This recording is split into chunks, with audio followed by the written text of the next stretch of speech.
Lütfen sahneye meşgul etmeyin. Sahneye çıkmayalım.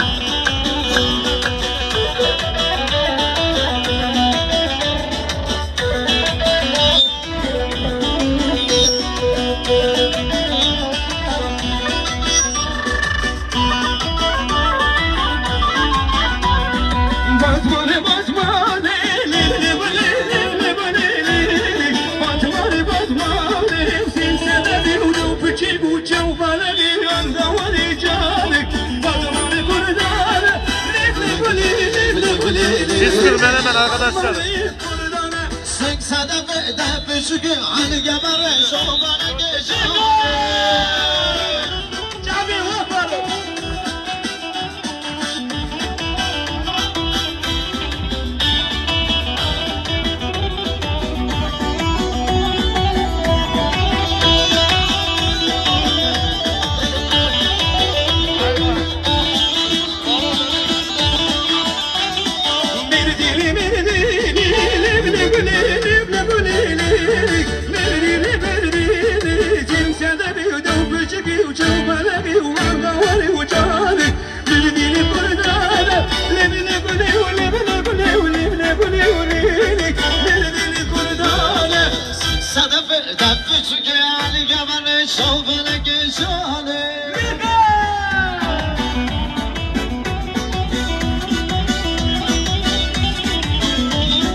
Şöyle oturtayım misafirlerimizi almaya bekliyoruz.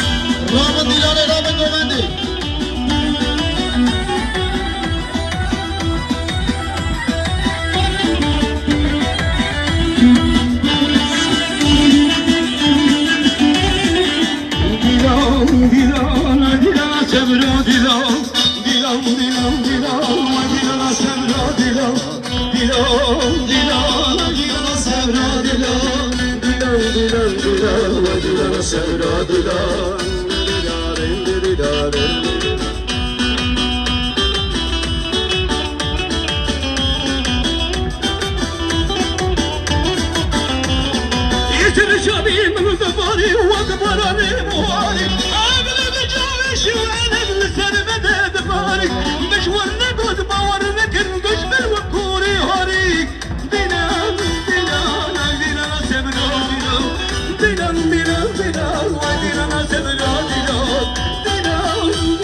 Vay vay vay vay vay vay.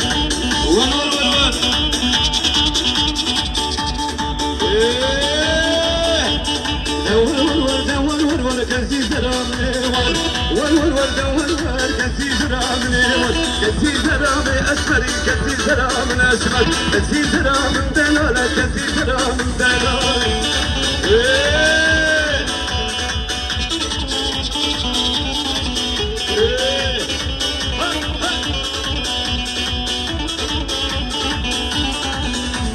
Sevdiğim demem hana vurası bağırısı bağırısı bağırısı bağ.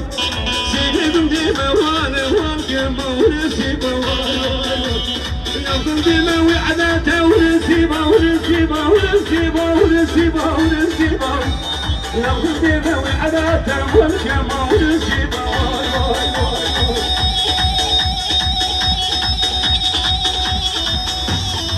Arkadaşlar İzmir Menemen'de düğün. Yani modern arkadaşlarına demesine gerek yok.